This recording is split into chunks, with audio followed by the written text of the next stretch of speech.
When you think of various fast food mascots, a few instantly come to mind. Jack from Jack in the Box, Ronald McDonald from McDonald's, and of course the KFC Colonel. But none of them hold a candle to Mr. Delicious, an animated man so volatile that he may have brought down the entirety of a once popular chain restaurant. I'm Penny Hayes, and this is Dead Mascots, the story of Mr. Delicious. There is truth in advertising, yes I swear. Got new Nikes on my feet and Vidal Sassoon in my hair. I can sure use a Budweiser Fruit of the Loom underwear. There is truth in advertising, I swear. Why would they lie to me when they love what they sell? Plus we all know that the liars have a special fire in hell. On the television, radio, and in the magazines, the advertising gods perpetuate the American dream. Advertising, let it be. Now I know that I don't need to buy everything they try to sell me, but so easily divided is a fool and his money. There is truth in advertising, let it be. Why would they lie to me when they love what they sell? Plus we all know that the liars got a special fire in hell. On the television, radio, and in the magazines, the advertising gods perpetuate the American dream.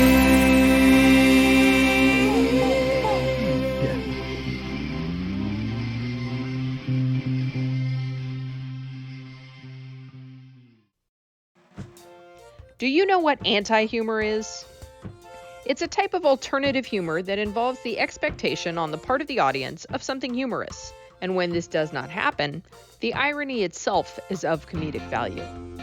There's a few types, but we're going to focus on the no punchline variety, which involves a narrative that has a traditional structure of a setup and a punchline, but has no punchline in the end.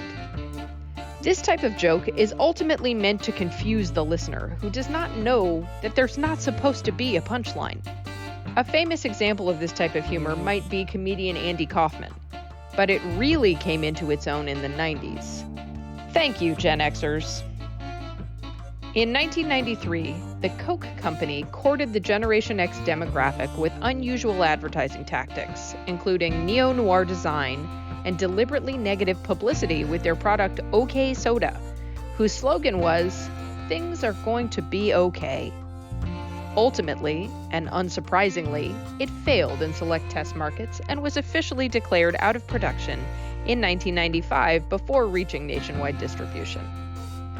It meant to cash in on Gen X's existing cynicism, disillusionment, and disaffection with standard advertising campaigns.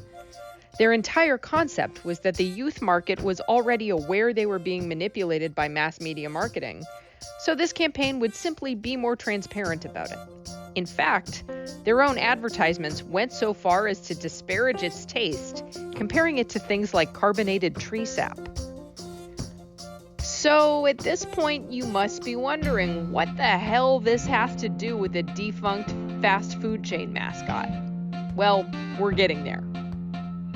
Rack's Roast Beef was a regional fast food chain that specialized in, shockingly enough, roast beef sandwiches. At one point, Rack's boasted a whopping 504 locations in 38 U.S. states alone, and today, after declaring bankruptcy, now sits at around 8 total franchisee-owned restaurants still in operation. Rack's, originally known as Jack's Roast Beef, was founded by Jack Roshman in 1967 in Springfield, Ohio. In 1969, he sold the chain to General Foods, who changed the name to Rick's Roast Beef. And they ran the chain until 1978, when most of the restaurants closed. The remaining 10 locations were franchised out and eventually purchased by a company called RAC, or Rack. They decided to rename the company Rack's to be more suitable for trademarking and franchising, and it must have worked because by 1982, a mere 4 years after purchase, the company had over 221 restaurants in 25 states. But this growth wasn't sustainable. During the 80s, they diversified their menu by adding baked potatoes, pizza, a dinner bar with pasta, Chinese-style food, a taco bar, an endless salad bar, and a dessert bar, and began to transform the restaurants from basic architecture into designs containing wood elements and solariums, with the intention of becoming, quote, the champagne of fast food. However, this change drove away their core working-class customers, blurred their core business, and caused profits to absolutely plunge, while other chains like Wendy's took advantage of Rax's own techniques and improved on them. By August 1992, the chain had faded into obscurity. It looked like time was short for Rax, a once powerhouse of the fast food market. And if they were going to survive the next decade, they'd need a hero, a real company man, someone who could come in, take over, and convince the common people that Rax was a place to take their family. What they got was not that man. He's a smart aleck, and he's very quick-witted, but I like that in a man. He gives me chills. I'm digging him.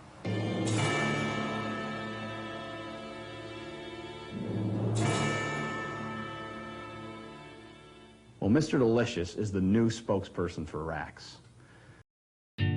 In the same month of '92, a new ad campaign was formulated with Deutsch Inc. to create a new animated character. That character was a man by the name of Mr. Delicious. Mr. Delicious, a sport coat-wearing, briefcase-toting divorcee, was created with the hope of attracting adult customers. How did they do this? By making Mr. Delicious one of the most myopic, insipid sons of bitches to ever grace our television screens. Mr. Delicious's crudely animated self regularly lets the viewer know just how unhappy he is, but that at least, even as low as his life may be, at least he has Rax. Rax is his comfort food, which is great, because not much else in life is comforting to Mr. Delicious. These spots are why I asked if you know what anti-humor is, because they are by and large the definition of the concept. The ads are extremely simplistic, almost too simplistic. Mr. Delicious walks onto the screen, superimposed over footage of Rax and its food, and divulges information about his poor sex life, his hatred for his wife, his ongoing surgeries, and, oh yeah, how much money eating at Rax can save him. The unfortunate part is how the viewers were so confused or appalled by the first half of Mr. Delicious's message that the whole Rax is a good place to eat segment fell on deaf ears. And who could blame him?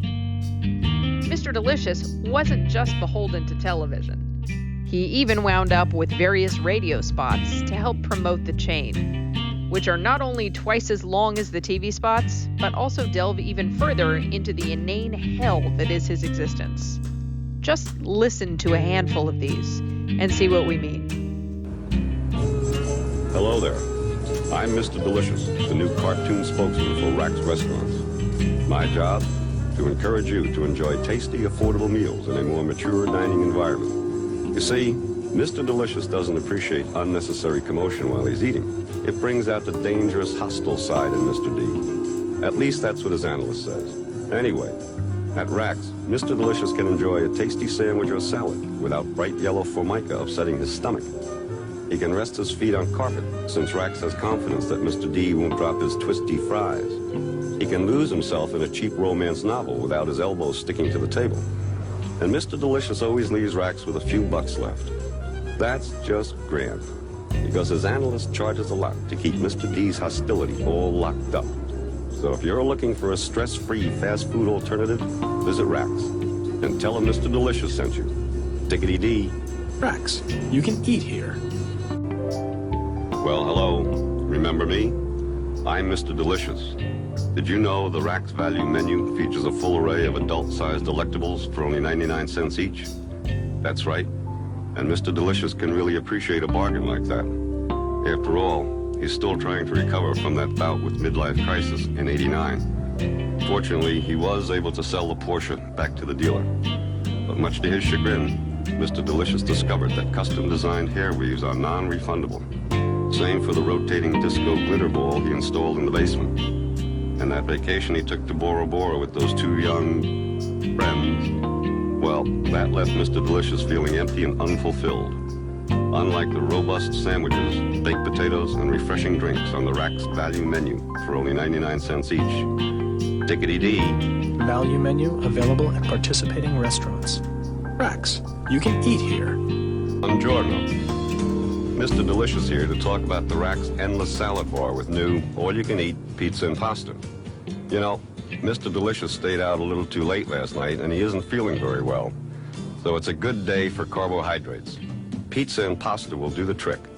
Of course, having a wide selection of pizza is helpful on a day when Mr. D is having trouble focusing. He's bound to grab a slice of something tasty, and if you've ever enjoyed 2-for-1 night at the Rusty Anchor, you know how dehydrated Mr. D must be. Some free Coke refills will hit the spot. Plus, enjoying a long leisurely dinner at Rack's will help him avoid the wrath of Mrs. Delicious, who isn't very fond of the Rusty Anchor. In any case, next time you feel like Mr. D, try a heaping plate of pizza and pasta from the Rack's endless salad bar for only $3.99. Tickety-dee. Pizza and pasta available at participating restaurants. Racks, you can eat here.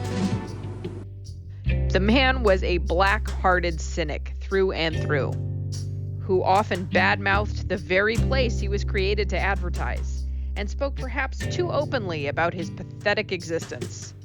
With his middle-aged appearance, his bitter hostility, his quietly seething rage, and his catchphrase, Dickety-dee, he wasn't just different from every other mascot. He was the complete antithesis of every other mascot. He was the anti-mascot. He was the mascot who laid it out bare in front of the consumer just how goddamn stupid this entire thing really was. While other restaurants and their mascots may attempt to entice you to eat at their venue because it's good fun for the whole family, it seems as though Mr. Delicious eats at Rack's because, aside from its affordability, he's trying to escape his family. He's a sad, melancholy little man trapped in a world that he's fundamentally beaten down by, and all he has really are Rack's sandwiches. Now you show me something sadder than that. And it seemed as if he only made the consumer sad too, because 3 months after the campaign began, Rack's filed for bankruptcy. Sure, an argument could be made that they were already on the verge of complete and total collapse, and that Mr. Delicious's timing was just poor planning, but I like to believe he single-handedly ended the very chain that seemed to hold a grip to his life. And now he's somewhere else, free, on a beach, maybe reading one of those romance novels he's so enamored with. So while it cannot be proven outright that Mr. Delicious ended the Rack's brand, it's just so much more fun to believe it happened that way. In '94, Rack's merged with North Carolina-based Franchise Enterprises and renamed the company Heartland Food Systems, becoming just another Hardee's franchise. However, the plan to convert all Rack's to Hardee's proved too difficult, and Heartland were forced to once again file for Chapter 11 bankruptcy. By '99, the chain had dropped to 150 franchises in total. As it stands today, in August of 2022, a map at the Rack's website shows 8 singular locations. However, even some of these are no longer open, with a Little Caesars and a Dairy Queen now operating in their place. And here's a little fun fact.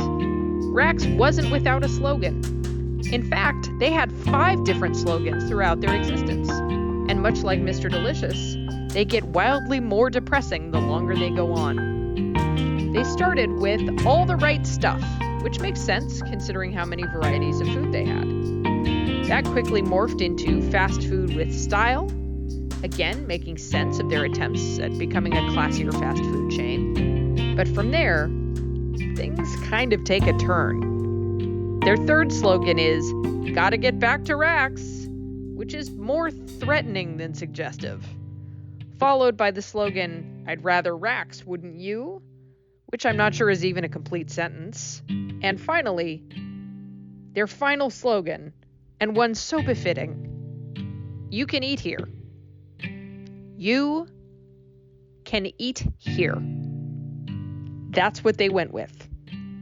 Rax's defining legacy ends with a suicidal baby boomer pushing his problems onto unsuspecting people and a slogan that simply tells you, the consumer, that yes, you can in fact attain sustenance in this venue. Frankly, I can't think of anything more appropriate. The thing is, even in spite of all the wrong turns and botched concepts, I don't think Mr. Delicious was a bad idea. In a world where advertising is often so over-the-top happy-go-lucky, here's a company that took a risk and gambled on an angry little cartoon man telling it like it is. But there is such a thing as being too ahead of the curve. If Mr. Delicious had come out today, I think he would have captured the millennial and Gen Z market perfectly. This is the kind of humor they would flock to. And the memes, think of the memes. They would have created so many memes. Rax would have shot up to being one of the most popular chains around. So here's to Mr. Delicious. He was short-lived, and given his outlook on life, he probably liked it that way.